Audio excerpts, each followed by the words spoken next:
Hello and welcome to Take Me Home, the podcast offering a social, democratic alternative for the politically homeless. I'm Sebastian Moore. And I'm Hilary Salt. And today we're joined by Alastair Donald, who is the co-convenor of the Battle of Ideas Festival and the organiser of Living Freedom. Welcome, Alastair. Hello, thanks for having me. Here in the flesh, it's nice, isn't it? Proper guest, isn't it? It is. It's nice to do it in person. So you're here in Manchester because tomorrow there's a Debating Matters event. Mm-hmm. I wonder if you can just tell people that don't know what is Debating Matters, and also how did you get involved in all this? Yeah, well, Debating Matters, set up in 2003. It's a schools debating competition, set up originally by the Academy of Ideas, but recently, over the last 6 years or so, has been organised by Ideas Matter, which is an educational charity which does several projects, Living Freedom, which maybe we'll come on to, the Academy, which is a summer school that happens every year, which we're just organising just now. It takes place in early July. This year it's going to focus on political language, which is quite an interesting topic given it causes so much controversy at the moment. And Debating Matters, as I say, schools debating competition. It's in Blackburn College tomorrow with 6 schools from the Northwest who will all be competing around, I think there's 2 qualifying rounds and then 3 qualifying rounds actually, and then a final. And they will be hopefully busy just now studying their topic guides, because when they debate tomorrow, they'll be doing some quite tricky issues, things like should smartphones be banned. So topics for Debating Matters are of the moment, and we encourage them to read around the topic so that when they come to debate each other in the championship, they can not only deliver a pre-prepared 3-minute speech, but they can respond on their feet to some questions from a series of judges and also from the audience, and cross-examine each other. So it's a really nice schools debating competition that hopefully prepares young people for the journey into the adult world, where they have to stand on their own 2 feet and think a bit for themselves. I'm sure the contestants will be having their last-minute jitters today. Yeah, possibly, yes, but that's no bad thing. Absolutely, yeah. Being nervous is not. It shows you think it's important, doesn't it? Yeah. So I never did anything like this when I was younger, and I think it's an amazing thing, and I think we should be putting far more emphasis on oratory and an ability to speak in front of crowds. I think that's excellent. Yeah, but also the thing that I think distinguishes Debating Matters from other schools debating competitions, and there are a number, is that actually the emphasis is not just on the oratory and the rhetorical flourishes and all the rest of it, although obviously being able to make your argument in a comprehensible fashion doesn't help. It doesn't, it's a good start. Yeah. It's a good start. Yeah. But the emphasis really for us is on the substance of the issue or the style that it's delivered in, and that's always been the case actually. So that's why we pick topics that are very of the moment, because we want people to really grapple with the important issues of the day in a way that because we allocate the side of the debate for the schools, so they don't necessarily get to choose the side of the argument that they personally believe in, but we want them to read around the argument in a way that they both familiarise themselves with their side of the argument, but also the other side. They have to know their opponent's arguments as well as they know their own. And in a situation like today's world, where we far too often live in echo chambers where you don't really engage with people that think anything different of you, then making sure that as much about your opponent's arguments as they know is a good thing in and of itself. I think a lot of younger people especially feel a bit lost and at sea, don't they, in the politics world at the moment. And I know when we asked you what you wanted to speak about, you were suggesting maybe we talk a little bit about the vibe shift. Shall we move on to that and maybe let's explore a bit what is that and why is that and why is it a problem? Yeah, well, the vibe shift, this relates obviously to the election of Donald Trump again in America, and what his desire to introduce basically a new politics has been termed the vibe shift. And one of the things that we've been thinking about, because I am doing some programming just now of various different events, is how it is that we discuss the new Trump era, Trump 2.0, as it were. What's going on in America? What are the potential influences in discussion and debate and politics and culture in Europe? So we've been trying to work that out. I mean, everyone is trying to work it out just now, and it's not easy because he's come in and it's been an absolute whirlwind ever since. It's a little bit like being back 4 years ago in his last term of office, where the UK sleeps, and then you wake up in the morning, you want to open the newspaper, and you sort of wonder what's gone on overnight, because you know that for sure something definitely will have gone on. And arguably some good things have happened. I don't know about you, but I thought the J.D. Vance speech at the Munich Security Conference was a very good speech. Yes, Sebastian featured that in one of our podcasts. Oh, right. Said exactly that. Yeah. Okay. I said last week how I received a bit of stick from some of my family because of seemingly praising J.D. Vance, and they said, "How can you praise this guy? He's awful." Yes. That's what it's like to talk about politics in 2025, isn't it? If you say something good about somebody, the people that don't like that person will come after you. Yeah, I think it's a good idea to listen to the content of the speech personally before deciding what you think of it. And obviously, or maybe not obviously, but there's definitely things that J.D. Vance have said that I don't agree with. Absolutely. So I'm happy to be critical on those occasions. But on that particular speech, I thought it was very well done in that conference hall full of potentially very hostile audience, which he dealt with very well. And you talked about oratory earlier. I mean, that was a fine example of oratory. I thought it was very well delivered, but the content was very good as well, and particularly the emphasis, I thought, on perhaps the threat in European countries is not so much external to the countries as internal in terms of what's going on here, and he cited the particular examples of free speech, and he gave a brief tour of Europe and named a few examples of where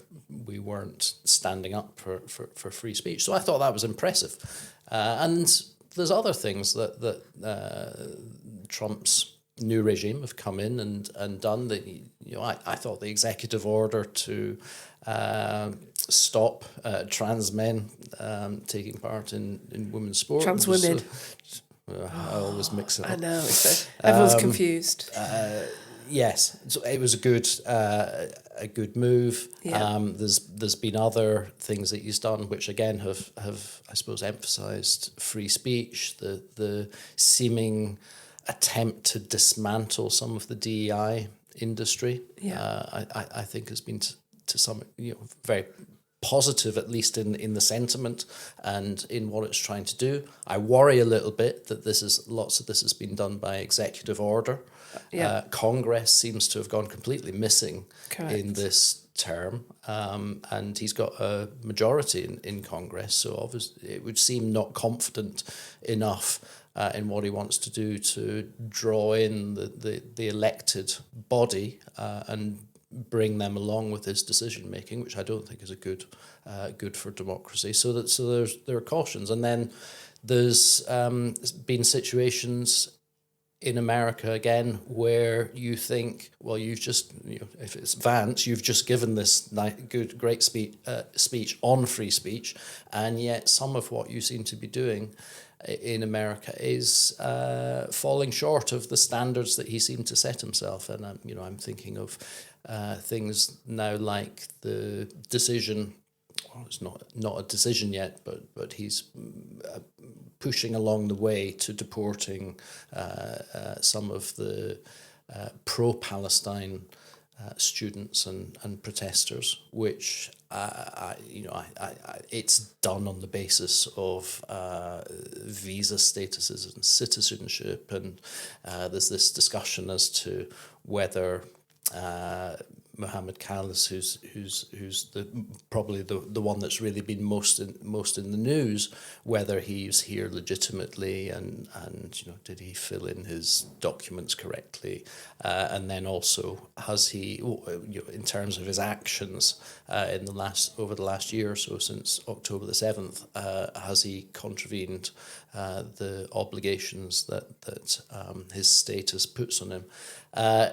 I think, I'm very, very strongly for free speech, and I think really this is a worrying issue, because it shows that perhaps they're not going to stand up for free speech that they don't like. And I think at this particular moment, when we've seen a bit of a shift from someone like myself has spent years and years critical of the left and liberals, progressives, who have been at the forefront of cancel culture, or don't even, or purport not to recognise that there even is a free speech problem.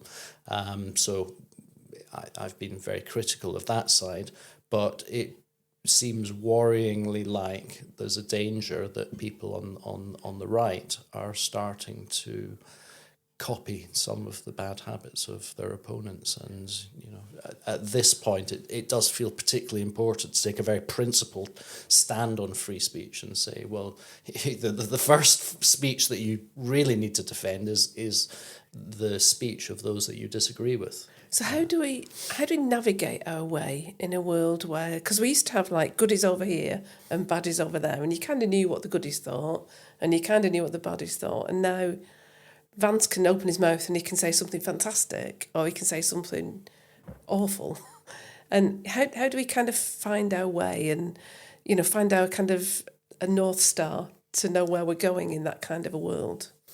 Well, if we stick to the free speech issue, then I suppose one of the things that needs to be done, and this is hopefully something that we try to do a lot actually in the events that we organise, particularly the summer school Living Freedom, which is I'm organising just now. But I think one of the important things just now is almost that you break people out of the present moment, because we tend to be so consumed by what's going on at the moment in the time that we live in, that it becomes sometimes a little bit difficult to get a historical perspective on what's going on. And I think one of the things that I'm doing just now in programming the summer school is trying to think about how it is that we can give a sense of understanding to how we've arrived where we are just now. Because the thing about the current moment being all so consuming is that we don't really seem to have much of a sense of the future anymore. But also the thing that's really happened in the past 10, 15, 20 years is that we seem increasingly to cut ourselves off from the past. So history's become this kind of reductionist thing that's just full of these nasty old white men that were colonialists or imperialists or whatever. We don't really want to know about them because they're not really very nice guys. You've been reading about that, haven't you, Sebastian? Yes. Is this Peter Hitchens? Yes. Yeah, I'm reading the Abolition of Britain. Okay. Have you read it? No, I haven't, no. Yeah, and he's talking about education, certainly in the chapter I've just been reading today, about how education has become, and this was written in 1999, so it sort of predates a lot of these culture war issues.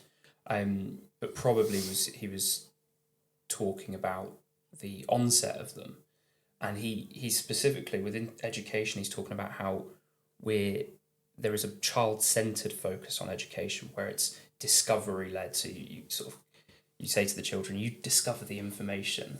And we've got away from this idea of teaching kids about history and teaching them about their historical background, which kind of roots them in where they are right now. Yes. Why is that important to think about our history and to take a step back from our present moment? Well, I think if you don't have a sense of history, then it's very difficult to understand where you are in the current moment, because it's only by seeing how things change that you really understand the here and now. And indeed, you only really understand how it is that you might go about creating the future, because there's a continuum between past, present, and future. So I think the danger in cutting yourself off is that you become completely disoriented. And I don't even mean that in the sense of you need to support or enthuse about all of the history that you've been through. I mean, there'll be things that you can be justifiably proud of, and there'll be things that you think are terrible episodes in history. But they've happened, they're history, and we in some way relate to them, whether it's to try and embrace some of the best things and provide a sense of continuity in those things, or to take the decision that we want to do something different. But you need to know what it is about history at a level of detail before you can actually take that decision. And I think the thing that you mentioned about the kind of discovery mode of education is that teachers, and more broadly the education system in general, unfortunately, have become scared of teaching history. They've become, to some extent, it reflects a kind of politicized disdain for certain things that happen, often in a way that's actually about making a point about the present rather than the past, as it happens. And then for other people, there's a kind of loss of confidence as well in being able to teach this, because, if you look at the way that schools or universities are just now, then a teacher who's perhaps of a more conservative bent, who wants to emphasise certain aspects of conservative history, just knows that they're going to be jumped upon by those of the opposite opinion. So there's no sense that there's a space to explore these things properly with intellectual depth, and you end up with a kind of sound bites, or even completely overlooking what's happened in history completely, because you end up in the fictional world of a kind of decolonized history where these nasty, often old, pale, male, stale types didn't, they were bad, and so you try and write them out the picture. Well, the reality is that, and free speech as an issue more than anything, the reality is that actually lots of the key historical thinkers were these reasonably pale, stale old men, but they actually had some quite important thoughts, and they're worth engaging with. Not even necessarily because, if you take someone like J.S. Mill, for example, who's in many ways often thought to have created the kind of Bible of freedom.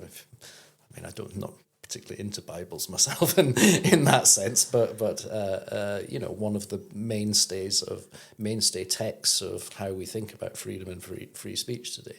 And I don't think you necessarily have to today, when you read that book, accept everything that's in it, but there's lots of really useful ideas in there, some of which have in a different context 150 years later or whatever, some things make a lot of sense still, and other things you think, well, things have slightly changed, so that was a good idea then, but we might have to adapt it and reinterpret it a bit for today. But at least we know what it was, and at least then we can go about engaging with the reinterpretation. Do you think this problem of lack of perspective, certainly historically, does that cut across the political spectrum? Because I know you were talking about the erasure of history from maybe an anti-colonial perspective. Is there another one, which is people on the right, if we can call it that, not being aware enough of their history? I think there probably is, yes, but not to the same extent, I'd argue, because the rejection of history on the left has been so explicit, partly because history is tied up with tradition. And one of the missions of the left and the progressive side in recent years has been to break contemporary society from its history. It's been to sever those ties and to leave a more something that's a bit more freer for them to remodel And you can see that, and you can see it in the education system actually, because what kids are receiving is a very modern set of instructions as to how it is to behave, and it's convenient that teachers or the education system doesn't have to deal with the kind of awkward questions of the past. So we've talked a lot about what the problems are and why people maybe feel very adrift and, hard to find a political way through, the circumstances we're in at the moment. Well, what some of you've kind of already started suggesting some of the solutions. Reread Mill, perhaps. Oh, and a lot of other stuff as well. You assume we've read Mill already. Oh, Sebastian, I can't believe you've not. That's another book I'll have to bring in. Okay. Yeah. What else? What are the other solutions?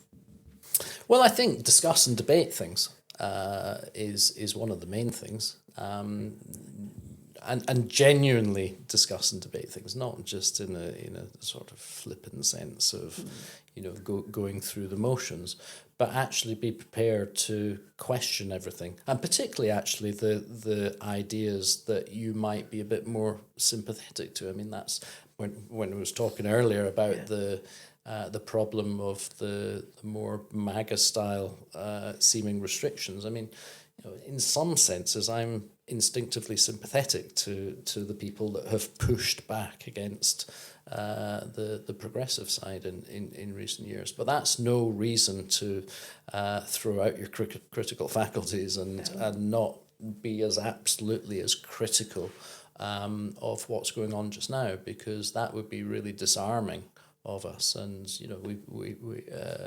I think the need for a principled stance around things like freedom of free speech means that you necessarily have to have that. So I suppose what we try to do at the summer school is as I said, a little bit of the kind of going back, a bit of history and philosophy and some key thinkers, and we look at them with a point of view of, not just saying you must learn that by rote because that's a good text and holy text, but more can we use it today? What can we take from it today that will help us, rather than it is necessarily to be consumed lock, stock and barrel.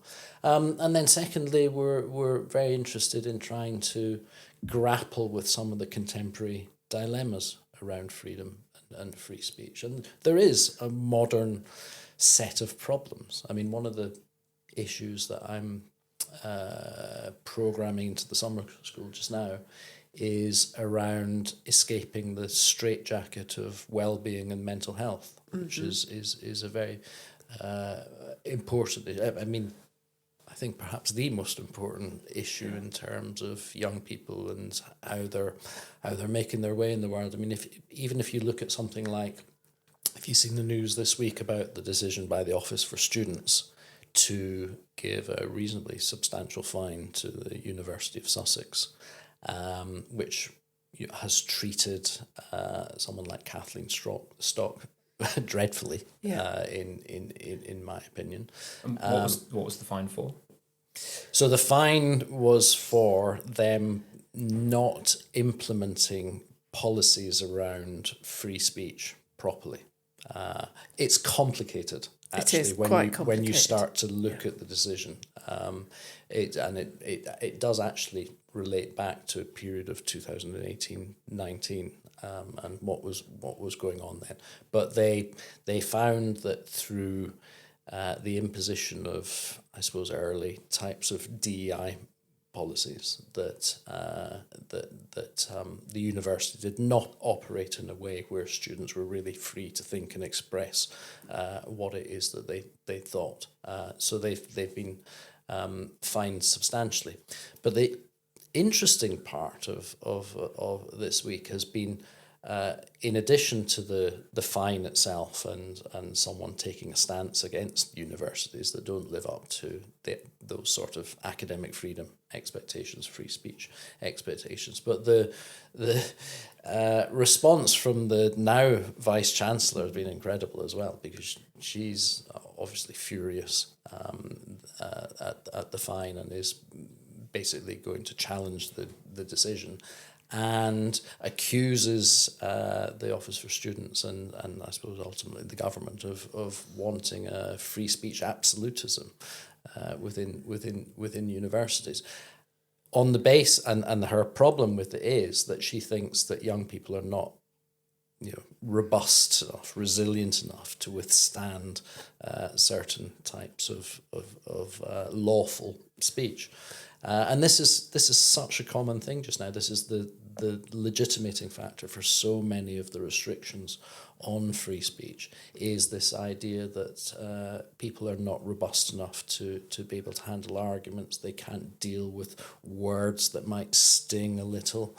They can't really make their way without the protection of administrators in the university who might put trigger warnings on books to tell them to be a little bit wary of reading that text and not to, So there's a sort of paternalism within university these days that is predicated on young people's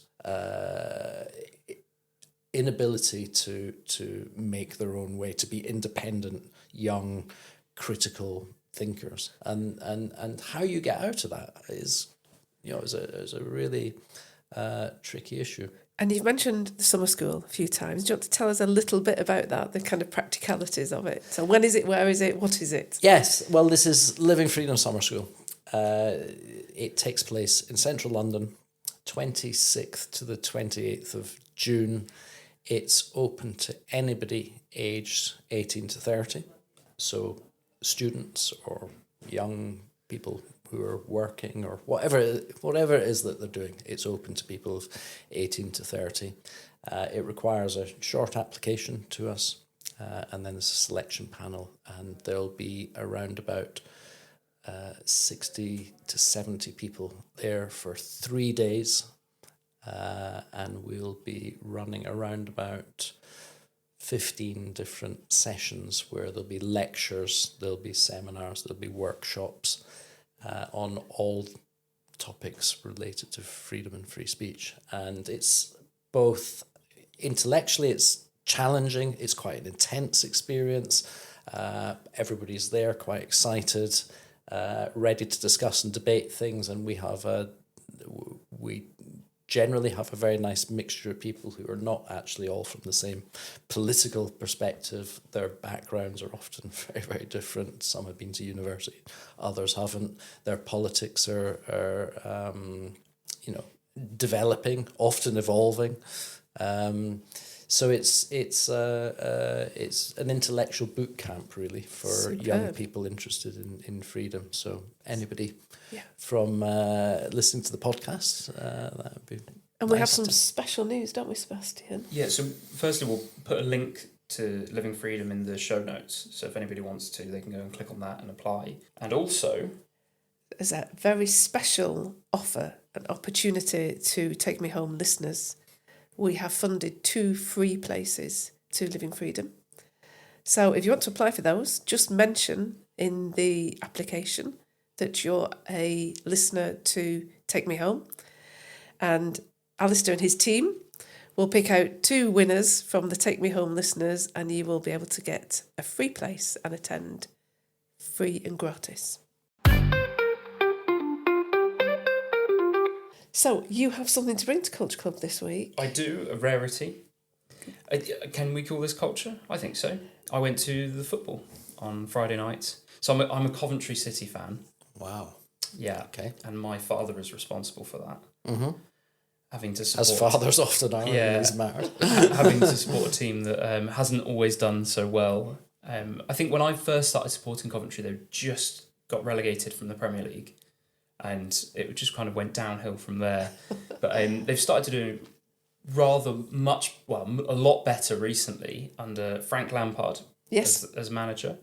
And I went to see them in Sheffield because I have family over there, and we couldn't get tickets for the Coventry end, but luckily my brother knows somebody and we managed to sit in the Sheffield end, which was excruciating. Oh dear. Because I got really nervous when I went in. I thought, it suddenly dawned on me, not only can I not sort of celebrate and cheer when Coventry score, but I have to actually pretend to be happy when Sheffield score. You do. And unfortunately, Sheffield scored 3 times without response until very, very late on in stoppage time. And every time I sort of got up and did this. But the reason I wanted to bring it up is that football, I think, is such an important part of culture here in the UK. Yeah. I think we're a proper footballing country. I think me and Alastair probably don't want to talk to each other at this stage too much. Why not? Do you want to admit No, you can. your allegiances? My Alastair? allegiances are to Liverpool Football Club. Okay, I have a soft spot for Liverpool. As a child, That's wanting the to right support, answer. Wanting to support a successful team, I did cheer on Liverpool. Sorry, Hilary. Okay. It's it further this way now. No, but I think it's such a big thing in the UK.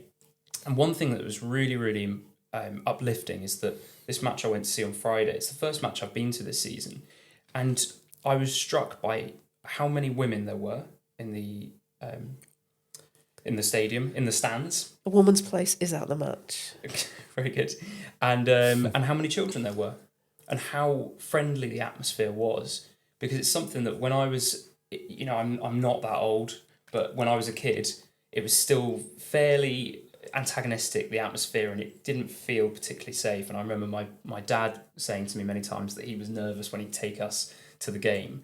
But now it feels just like it's completely changed. And I know that change has been going on for a while, but it felt like a really enjoyable thing to do. So I think that's really good. It opens it up to a lot more people. Do you know the average attendance at the championship game this season? Championship, 18,000. 21,000. Okay, not too And far.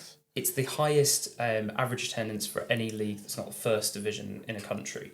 So English football has the highest average attendance when you balance it out of all leagues. And I think it's something that, it's just worth doing, worth going to, even if you don't support a team. In many things cultural, Sebastian, you and I completely disagree. And I miss the testerone rush at football. Righty. I kind of miss that really edgy atmosphere. Yeah. You're right, it has gone. I go to Old Trafford, as you know, and It's got a bit it's of gone an from edgy there. atmosphere these days. So I'll give you an It's example. more There was- relegation fear, I suppose. Well, that kind of go. edgy, but there's very little. There's not a lot of singing. There's not a lot of ribbing the opposition. There's not new songs created because of something somebody did last week. All that kind of banter you used to get at football. A lot of that has gone now. I've never been that into the chants and all of the things you talk about, which I mean, fine, it's quite enjoyable at times, but I'd prefer to be watching the match. And so often, even at this game, you have one guy that was deciding just to spend his whole time shouting at the opposition fans, not even watching the match. And I know that there's a lot of people in my life that wouldn't go to the football because that's what they think football is. So to see it a slightly different and friendlier atmosphere, I thought was really good. Okay, well, we'll agree to disagree, as we do often. Alastair, you wanted to talk about something else that probably has a more civilised audience as well, didn't you? Well, when you asked me to do this, Yeah. my first thought was I've spent a lot more time in football grounds this year than I have in the cinema or an art gallery. We like to use culture in a very inclusive way. I kind of think if you put all the culture clubs from Take Me Home together, you will know what it means to be British. So we talk about all kinds of things. I have to say I've corrected that a little bit over the weekend, actually, because I've been to a couple of very good things, Well which done. I should actually just probably give a little plug to. Because, Yes, please do. One of them was the opening of a new exhibition at the JW3 Centre in North London, which is tied to, so this is a very short exhibition, only on for 3 days, but it's tied to a conference that's taking place on contemporary anti-Semitism. And this was a very impressive exhibition curated by Manik Govinda, who I think might be known in this SDP parish, Yes, possibly. indeed, yeah. And Mina Kupferman.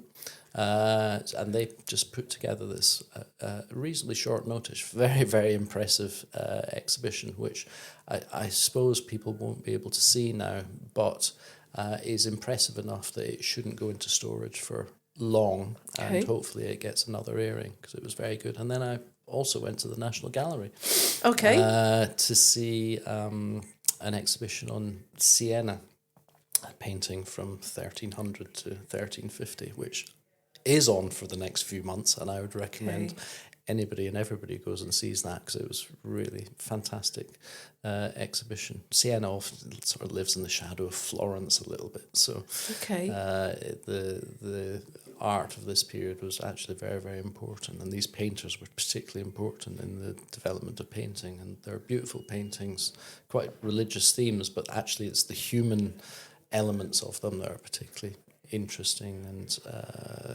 they're, I suppose the dawn of the Renaissance, and they're a fantastic exhibition. Are there any painters we'd know?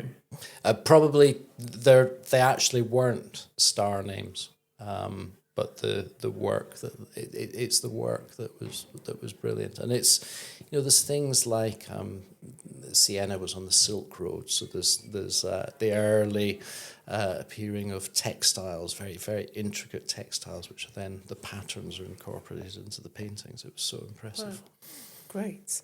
Well, again, we'll put the show notes. We'll put the link to that in the show notes. Yeah. Great. Brilliant. So thanks, Alastair. Thanks very much for coming to see us. As I say, it's good to have a real live guest, isn't it? We'll try to schedule in some more. Yeah, I'm guests much in for person. in person. Yeah. We need to do more things in person, I think. Exactly. Less screen time. That's my Thank you very much for having me. suggestion. Great. Thank you. Thank you for listening, and if you've enjoyed, make sure you like, share, and subscribe. Well done. And don't forget to apply if you're 18 to 30 for your free place on Living Freedom. Cheers. See you next time.